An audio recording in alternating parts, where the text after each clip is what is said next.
see the light at the end of the tunnel, baby. It's been a long road. It's been a long road. Baby, you know it's been a long road. Hey everyone, Organic Quiche here. How's everybody doing? I hope everybody's doing fantastic. I just immediately got butterflies about filming this video. I don't know, now I'm nervous. I was fine until I hit record, and now I feel like butterflies about talking about this. I don't know why I'm nervous. Oh my gosh. But how's everybody doing? I hope everybody's doing fantastic. There's something on my heart to share with you guys, and all of a sudden I'm freaking nervous. And I hope I don't end up getting emotional. I don't know if I'm nervous because I think I'm getting emotional or what, but I really wanted to share this with you guys because one of my subscribers and I had a conversation a few days ago, and it really hit home for me. It really touched my heart. And I just want to say also that you know who you are. I so appreciate you sharing that with me. And your comments, I hope I don't start crying. Your comment was just so,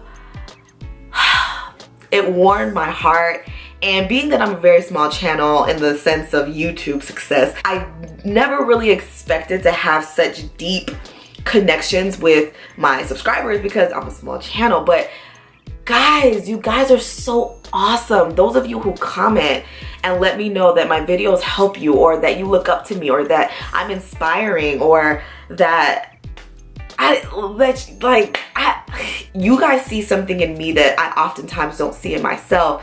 And it's so encouraging. It's so encouraging, and it makes me want to keep going, and it's just so sweet. And I just really, from the bottom of my heart, really appreciate it.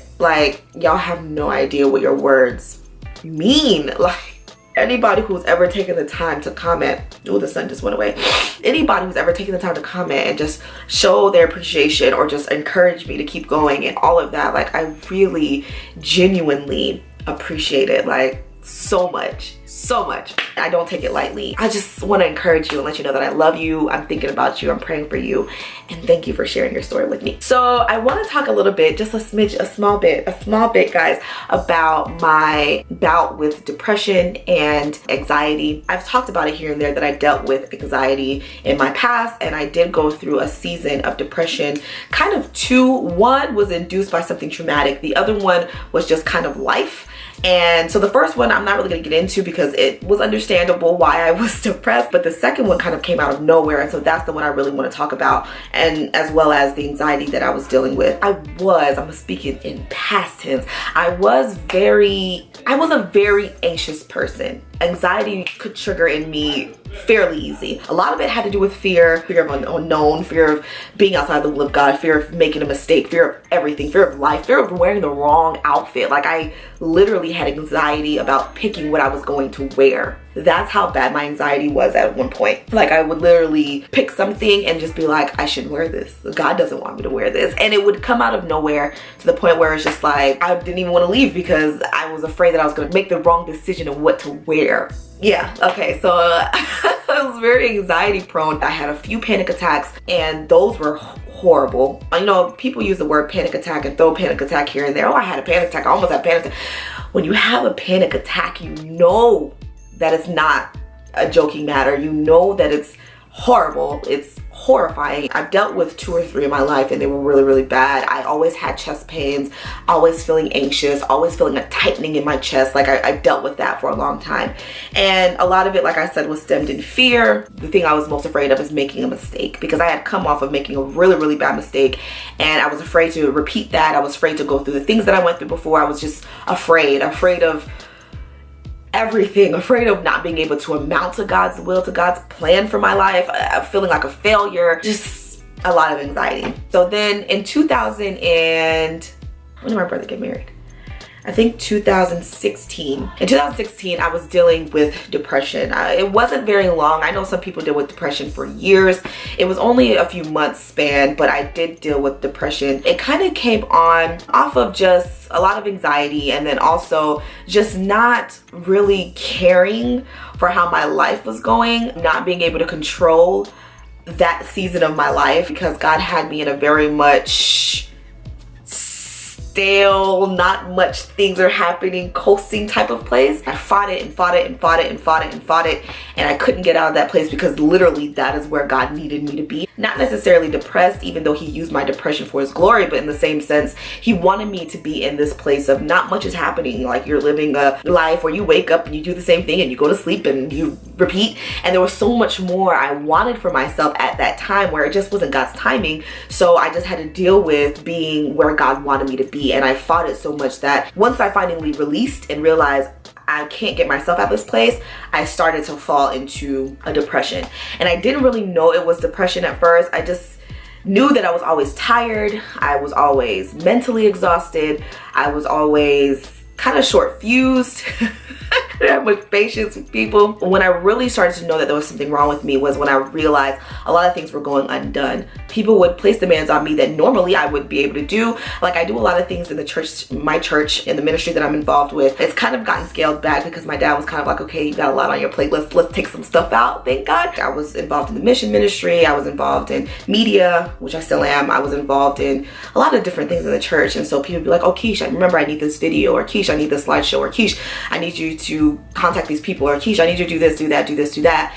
And a lot of that stuff was going undone. They would keep coming back to me like, oh, you know, are you done with this? Are you done with that? It's been a month. Like, have you finished this? Have you completed that? And I was just like, no, I'm sorry, I haven't even started. I just remember not feeling able to do much. And I remember telling some of my friends, like, if you don't hear from me, sorry. Even with texting back and just engaging, I told them it was too exhausting to hold a conversation. That's where I was. It was just too exhausting to even mentally put words together to send out a message. Like, I couldn't do it. And so I would leave messages on read and just not contact people back. And I was just in this dark place that was just like this dark cloud that was hovering over me. And for a long time, I didn't even realize that I was depressed. I was just thinking, this is life. I don't like it, and I'm tired and I'm frustrated, but there's nothing I can do about it, so it is what it is. I never really lost hope in God, and I always still loved him and knew he was there, but I just figured this was just something that was in my life, and it is what it is. So it went on for a few months. I want to say about 3 to 4 months I was feeling this way, and it was just getting worse and worse and worse and worse and worse. I remember praying, like, you know, God, I need the strength. I need the strength to be able to do these things. I need to get these tasks done. I'm at school at the same time. So thank God, God is so good that season I think it was over the summer. I only was taking 2 classes, and my 2 classes were super easy. So I didn't have to take much. I didn't have to do much in those classes. So I was able to kind of be depressed and not affect my studies. Thank God. God is so awesome that that's the time that it happened. It didn't happen when I was taking finance or something like that, because God knew I needed all my attention on finance to pass it. I just wasn't myself, and I just realized, like, dang, I'm not myself, and I'm stuck, and I feel horrible. And so one Sunday we were having church, and it was like a deliverance Sunday, and people were going up and telling testimonies and telling things that they felt God was saying. My dad, he ended up not preaching, and it was just like a free, awesome service. And I remember being there, and at that time I wasn't worshiping much. I just didn't feel the drive to. Yes, I honor God, I love God, but that worship, that deep worship, was non-existent. That was another thing that had me frustrated, because it's just like, I want to spend time with God. I want to be intimate with God. I want to be close to him, but I can't find it. I can't find it. At that point, I was excited for everybody, but I was just kind of like, I don't feel it. You know, I don't feel it. I see it, I hear it, but I don't feel it.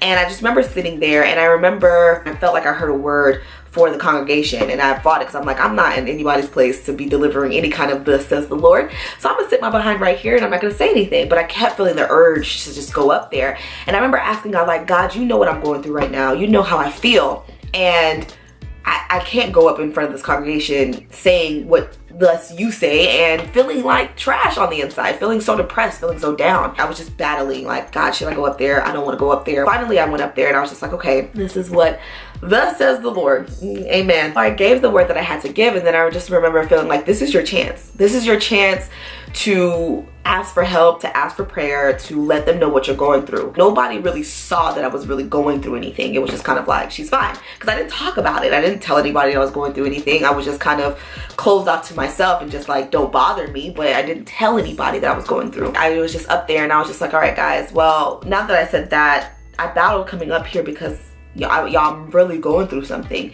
And I can't take it anymore. I'm drowning. And I told them that, like, I feel like I'm drowning and I can't breathe and I need help and I need prayer and I need y'all to pray for me because I can't do it. And I literally broke down on the stage with the mic, just broke down crying. And I don't want to start crying now. Then, you know, the ladies at the church, they came up and they started praying for me. My dad came up, he started praying for me, and everybody's just praying. Like, the whole congregation in that moment just started praying for me, and they're just praying and praying and praying, and I'm bawling my eyes out because I'm just like, I don't want to do this anymore. I would pray like, God, help me, like, take me out of this place. I don't want to be depressed. I don't want to be in this place. And I would pray and nothing would happen. I would pray and nothing would happen. I would pray and nothing would happen. And I'm just like, God, when am I going to get out of this place? In that moment, like when I first broke down, I'm just like, I hope this works. Like, I hope that this is the day, but it might not be because I feel like I've prayed and nothing's happened. So I was just there in that moment, just weak and powerless. And so they prayed for me and the people started speaking words over me. And one of the main ones that stood out was my brother. He's very quiet, so he doesn't talk much. And so for the fact that he actually spoke was very deep and brought so much awareness. And he was like, the enemy, this was like his last ditch effort to just completely destroy you, make you just curse God and die. Like one of those, forget God, forget this walk, forget all of this because it's hard. God is not giving me what I want. God keeps not answering my prayers. Every time I tell God this is what I want, he keeps telling me no, and I have to keep dying to flesh and I have to keep sacrificing and I have to keep staying in this place that I don't want to be. And the enemy's plan was for me just to be so frustrated with God and so overwhelmed that I just said, forget God, forget this walk, and just leave the faith. And he was like, this was like his last big effort to get you to forget God, but God. And God is not going to allow that to happen. And because you have stayed faithful and you did not let go of God's hand and you did not let go of the faith, God is going to help you and he's going to restore you. And this is going to be the beginning of the best days of your life.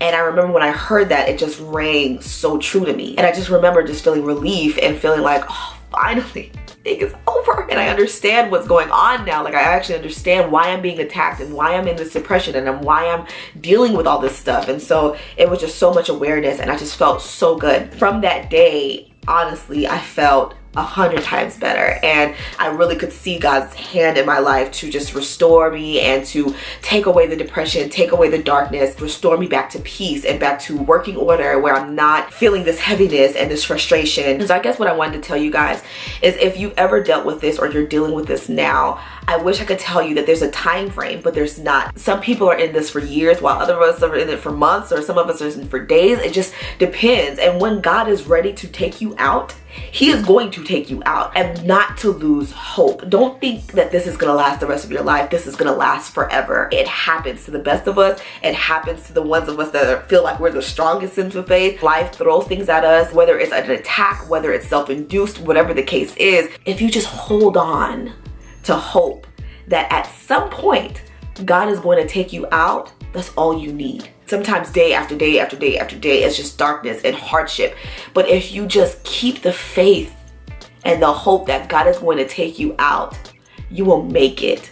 This will not last always. I can promise you, if you are a believer and you believe in God, what you're going through will not last forever. He will bring you out and change you like that. I'm telling you, after that Sunday, I did not feel those feelings anymore. He completely erased it from my life, but because it was the timing for it. I had prayed and prayed and prayed and prayed, and it just wasn't the timing for me to be shifted. Finally, it was that day where time met time, and God's timing met chronological timing for me to be set free and delivered, and instantaneously I felt better. God is going to use it for his glory, use it for purpose. You just have to not lose hope in God. He sees you, he hears you, but it's in his will. You're in his will. You're under his sovereignty. You're under his love, and he's going to use this for your better. All things work together for the good of those who love God and are called according to his purpose. Just don't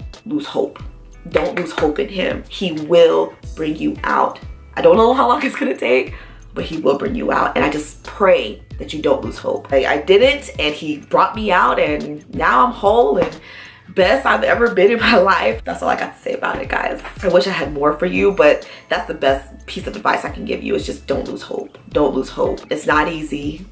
It's not easy, but you will make it, and you will be happy again, and you will live your life feeling full again, and feeling content again, and feeling like hopeful again. It's just a process, and we all have to go through our different various processes. We don't understand why, but if we continue to trust God, like look at Joseph. He was thrown in prison for an act he did not commit, yet God used that to catapult him towards his destiny. We often don't understand why God does these things. He spent 13 years in prison for something he didn't even do, yet he remained faithful, and God brought him out of that place and made him second in command over all of Egypt. Like, we don't know why God is doing what he's doing, but we have to trust him, not lose hope, and believe that one day when his timing meets our timing, everything will work together for our good. I hope this is a blessing unto you, my love. I'm praying for you. I love you. Thank you for sharing this with me. I completely understand what you're going through. Just don't lose hope. And I pray that for everyone out there. Don't lose hope. I'm actually late for a dress fitting, so I gotta go. I will see you guys on the next video. If you're not subscribed to my channel, I don't know what you're waiting for. Go ahead and click that subscribe button so that we can become family. Also, give this video a big thumbs up if you enjoyed it. And lastly, if you're not following me on social media, all my handles will be down below in the video description box. And I'll see you guys on the next one. Bye, guys. I don't know if you know this, but beautiful things don't need attention.